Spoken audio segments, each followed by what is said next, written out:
Hey, let's talk about Rocky. Let's talk about Rocky. I don't know if we've ever actually talked about Rocky on this show. I love the Rocky movies. I'm typically not much of a sports guy, but those movies are just like, they're fascinating. I don't know, like they kind of make me care about boxing, but I more just like that they're this bizarre so Rocky won an Oscar. It's this totally down to earth movie about like this dude who's like he has a shot at being a boxing champ, and he goes and he takes it, and then you're like, all right, well that's a cool movie, and that movie could have come out and just been there, and they didn't need a sequel, but it got a bunch of them. It got what, six, depending on what you're counting.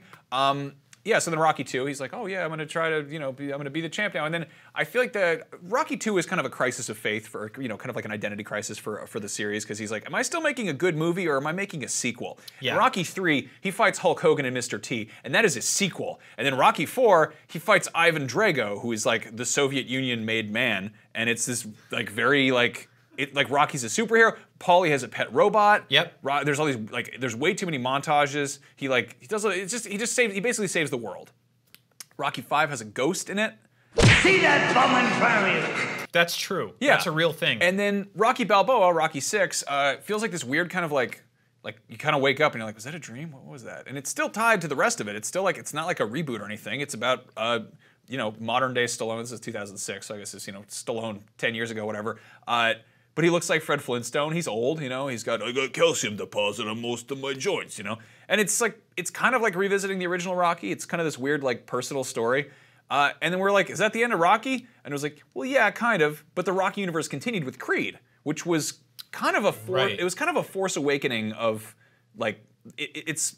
Yes. You're taking like in the same way that like if the Force Awakens has these kind of echoes to like the early Star Wars movies, or in the same way that you've got in The Last Jedi, Luke is now the teacher. Yeah, the actual physical baton pass of the lightsaber happens sort of with boxing gloves in this movie. Yeah, and Rocky winds up training Apollo Creed's kid, who is the kind of antagonist in the first movie.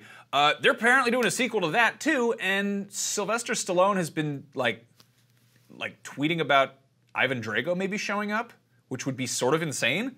And I got like weirdly excited about that, like really, really excited about that, because I'm like, Creed's also a damn good movie. Like it's kind of just.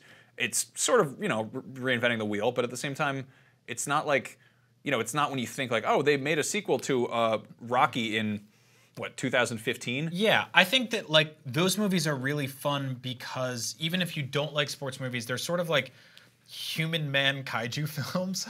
That's exactly it. They're larger than life, very iconic, but not like goofy to the point of like WWF. 80s wrestlers type characters, with the exception of Rocky 3, which has actual 80s wrestlers. Thunderlips. Yeah, and I think like what's special about that is that it feels human, while also feeling larger than life, and it's really cool to see them extend that and bring that into a new generation. And it's weird because one of the things that you and I were talking about is this franchise launched when? That was 1976. Right. So Star Wars was like a couple months later. 77, yeah. Effectively.